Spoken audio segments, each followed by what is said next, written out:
नमस्कार दोस्तों, my YouTube channel exam learner में आपका स्वागत है। दोस्तों आज के इस वीडियो में हम लोग देखेंगे जी के पॉइंटर, जिसमें आपको एक दिवसीय परीक्षाओं में अक्सर ये प्रश्न जो है पूछे जाते हैं। तो इसे आप लोग परीक्षा से पहले ज़रूर देख लीजिएगा और इसे आप लोग रट लीजिएगा। यहाँ से 2 प्रश्न आप कोई भी एग्ज़ाम देने जा रहे हैं तो वहाँ ज़रूर देखने को आपको मिलेगा। तो वीडियो अच्छा लगेगा लाइक शेयर कर दीजिएगा। चैनल को सब्सक्राइब नहीं किए हैं तो चैनल को सब्सक्राइब कर लीजिएगा, साथ में बेल आइकन को प्रेस कर लीजिएगा, जिससे आने वाले अगले वीडियो का नोटिफिकेशन आपको पहले मिलता रहे। और पीडीएफ इसका हमारे टेलीग्राम चैनल पर मिल जाएगा। नीचे डिस्क्रिप्शन में टेलीग्राम का लिंक दे दिया गया, या फिर आप टेलीग्राम पे जाके एग्जाम लर्नर लिख करके सर्च कर लीजिएगा और वहाँ से ज्वाइन करके आप पीडीएफ डाउनलोड कर सकते हैं। तो आइए देखते हैं। तो यहाँ पे आप देख सकते हैं भारत के प्रमुख संस्थान। तो एक प्रश्न आपका कोई भी एग्ज़ाम हो, वनडे एग्ज़ाम, यहाँ से देखने को ज़रूर मिलता है। तो पहला जो यहाँ पे दिया गया आप देख सकते हैं, केंद्रीय खाद्य प्रौद्योगिकी अनुसंधान संस्थान, शॉर्ट फॉर्म में इसे कहते हैं CFTRI। तो ये आपका कहाँ पे है पूछा जाता है, मैसूर में है। फिर है केंद्रीय भवन अनुसंधान संस्थान CBRI, ये आपका रुड़की में है। तीसरा है केंद्रीय कांच एवं सिरामिक अनुसंधान संस्थान CGCRI, ये कहाँ पे है तो कोलकाता में है। और उत्तर प्रदेश के संदर्भ में यदि पूछा है केंद्रीय कांच एवं सिरामिक अनुसंधान संस्थान, तो खुर्जा में हो जाएगा। खुर्जा कहाँ पे है तो ये आपका बुलंदशहर में है। तो यदि उत्तर प्रदेश के संदर्भ में होगा तो खुर्जा सही होगा, लेकिन यदि पूछा जाए ऑप्शन में कोलकाता रहे तो आपका यहाँ पे कोलकाता सही हो जाएगा। दोनों याद रखिएगा। फिर है केंद्रीय विद्युत रासायनिक अनुसंधान संस्थान CECRI, कहाँ पे है तो यह कराईकुडी में है। और केंद्रीय यांत्रिक इंजीनियरिंग अनुसंधान संस्थान CMERI, ये आपका दुर्गापुर में है। फिर है केंद्रीय नमक व समुद्री रसायन अनुसंधान संस्थान, तो भावनगर गुजरात में है यह।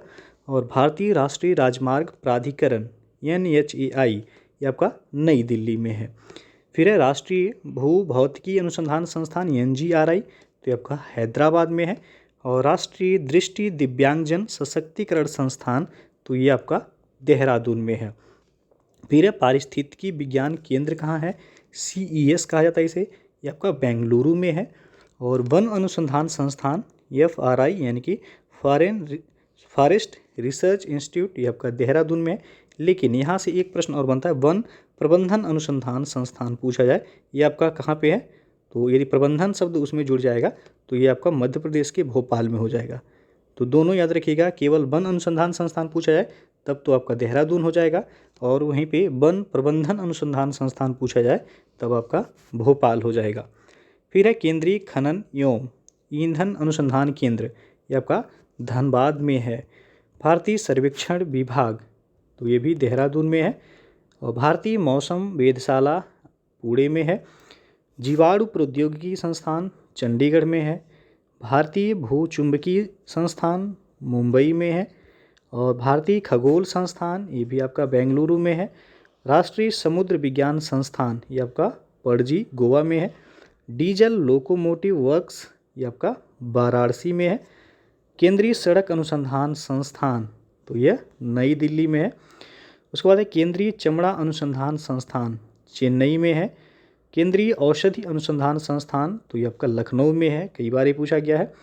फिर है भारतीय मौसम विज्ञान विभाग, तो ये आपका नई दिल्ली में है। और रमण अनुसंधान संस्थान, ये आपका बेंगलुरु में है। कपड़ा उद्योग अनुसंधान संस्थान, तो ये आपका अहमदाबाद में है। राष्ट्रीय प्रतिरक्षा विज्ञान संघ, ये नई दिल्ली में है। और भाभा परमाणु अनुसंधान केंद्र, इसे बार्क कहते हैं, BARC, तो ये आपका ट्राम्बे में है। और भारतीय पेट्रोलियम संस्थान देहरादून में है। अखिल भारतीय आयुर्विज्ञान संस्थान यानी कि एम्स नई दिल्ली हो जाएगा। Tata institute of fundamental research, तो ये आपका मुंबई में है। भारतीय सुरक्षा प्रेस, ये आपका नासिक में है, नासिक महाराष्ट्र में। भारतीय रासायनिक जीव विज्ञान संस्थान, तो यह कोलकाता में है। अब आगे है उच्च अक्षांश अनुसंधान प्रयोगशाला कहाँ पे है, तो यह गुलमर्ग में है। और राष्ट्रीय पर्यावरण अभियांत्रिकी अनुसंधान संस्थान, तो इसे शॉर्ट फॉर्म में कहते हैं NEERI, तो ये आपका नागपुर में है। औद्योगिक विश्व विज्ञान अनुसंधान संस्थान, तो ये आपका लखनऊ में है। कोशिकीय तथा आणविक जीव विज्ञान केंद्र हैदराबाद में है। भारतीय पुरातात्विक सर्वेक्षण तो यह नई दिल्ली में है। Centre for DNA fingerprinting and diagnostic, तो ये आपका हैदराबाद में है। राष्ट्रीय मस्तिष्क अनुसंधान केंद्र NBRC कहाँ पे है, तो यह गुरुग्राम में है। इस तरह एक और प्रसिद्ध है, पूछा जाता है भारतीय सब्जी अनुसंधान संस्थान कहाँ पे है, तो ये आपका वाराणसी में है, भारतीय सब्जी अनुसंधान संस्थान। तो इसे भी आप लोग याद रखिएगा। दलहन अनुसंधान संस्थान कहाँ है, तो आपका वह कानपुर में है। और भारतीय सब्जी अनुसंधान संस्थान पूछा है तो वाराणसी हो जाएगा। अब जो है वैश्विक स्थानों के उपनाम से भी प्रश्न पूछे जाते हैं। तो जैसे कि उपनाम है भूमध्य सागर की कुंजी, किसे कहा जाता है या किस स्थान को कहा जाता है, तो जिब्राल्टर जलसंधि को भूमध्य सागर की कुंजी के नाम से जाना जाता है। मोतियों का द्वीप तो बहरीन कहलाता है। पवित्र भूमि को यह यरूशलेम को कहते हैं। हेरिंग पांड अटलांटिक महासागर को कहा जाता है। संसार की छत तो यह पामीर के पठार को कहा जाता है। यूरोप का रोगी तो तुर्की को कहा जाता है। यूरोप का अखाड़ा बेल्जियम को कहा जाता है। यूरोप के खेल का मैदान स्विट्जरलैंड को कहा जाता है। चीन का शोक ह्वांगहो नदी को कहा जाता है। एड्रियाटिक सागर की रानी तो वेनिस इटली को कहा जाता है। और लौंग का द्वीप तो जंजीबार को कहा जाता है। 7 पहाड़ियों का नगर रोम को बोला जाता है, रोम जो इटली की राजधानी है। शाश्वत शहर यानी कि इटर्नल सिटी, तो ये भी रोम को बोला जाता है। नील नदी का वरदान या नील का उपहार तो मिस्र को कहा जाता है। आंसुओं का प्रवेश द्वार बाब अल मंडेब को कहा जाता है। निषिद्ध शहर लहासा तिब्बत को बोला जाता है। Land of thunder bolt Bhutan को कहा जाता है। नदियों का देश बांग्लादेश को कहा जाता है। नहरों का देश पाकिस्तान को कहा जाता है। स्काई स्कैपर्स का नगर न्यूयॉर्क USA को कहा जाता है। एम्पायर सिटी ये भी न्यूयॉर्क को कहा जाता है। अंध महाद्वीप अफ्रीका को बोला जाता है।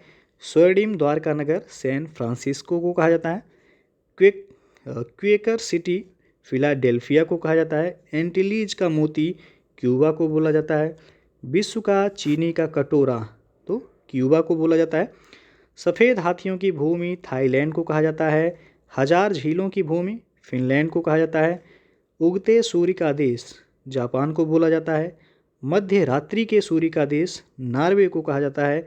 स्वर्णिम पैगोडा का देश म्यांमार को कहा जाता है। और कंगारुओं का देश ऑस्ट्रेलिया को बोला जाता है। दक्षिण का ब्रिटेन न्यूजीलैंड को कहा जाता है। पीली नदी ह्वांगहो नदी कहलाती है। फिर है विश्व की रोटी की टोकरी तो प्रेरीज, जो कि ये घास का मैदान है, ये उत्तरी अमेरिका में पाई जाती है। तो विश्व की रोटी की टोकरी किसे कहा जाता है, प्रेरीज को कहा जाता है। और विश्व का निर्जनतम द्वीप तो यह ट्रिस्ता डी कुन्हा, जो कि अटलांटिक महासागर में है यह। अब है प्रमुख लेखक एवं उनकी पुस्तक, यहाँ से भी जो है प्रश्न पूछे जाते हैं। तो विष्णु शर्मा जो है किस पुस्तक के लेखक हैं, तो पंचतंत्र इनके द्वारा ही लिखा गया है, विष्णु शर्मा के द्वारा। हितोपदेश नारायण पंडित की पुस्तक का नाम है। रसखान जो द्वारा प्रेम वाटिका लिखा गया है। शूद्रक का रचना है मृच्छकटिकम यानी कि मिट्टी का खिलौना जिसे कहते हैं। वात्स्यायन का रचना है कामसूत्र। और प्लिनी तो प्लिनी है, प्लिनी के द्वारा लिखा गया नेचुरल हिस्ट्री।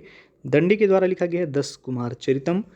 अश्वघोष की रचना है बुद्धचरित। बाणभट्ट की रचना है कादम्बरी और हर्षचरित। फिरदौसी की रचना है शाहनामा। और सूरदास के द्वारा लिखा गया साहित्य लहरी, सूरसागर और सूर सरावली। गुलबदन बेगम की रचना का नाम है हुमायूंनामा। पूछा जाता है हुमायूंनामा किसके द्वारा लिखा गया है, तो गुलबदन बेगम के द्वारा।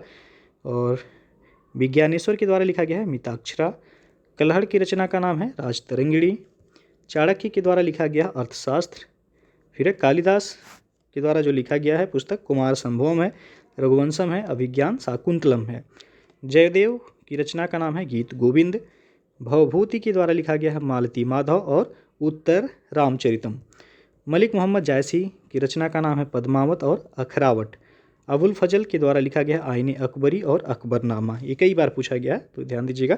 पूछा है आईने अकबरी किसके द्वारा लिखा गया है, तो अबुल फजल के द्वारा। या अकबरनामा किसके द्वारा लिखा गया है, तो ये भी अबुल फजल के द्वारा लिखा गया है। तो ये आपका कुछ महत्वपूर्ण जीके से जुड़े जो है प्रश्न थे जो कि एक दिवसीय यानी कि वनडे परीक्षाओं में अक्सर ये प्रश्न पूछे जाते हैं। तो वीडियो अच्छा लगा हो लाइक शेयर कर दीजिएगा, चैनल को सब्सक्राइब नहीं किए हैं तो चैनल को सब्सक्राइब कर लीजिएगा, साथ में बेल आइकन को प्रेस कर लीजिएगा जिससे आने वाले अगले वीडियो का नोटिफिकेशन आपको पहले मिलता रहे। तो वीडियो को पूरा देखने के लिए बहुत बहुत धन्यवाद।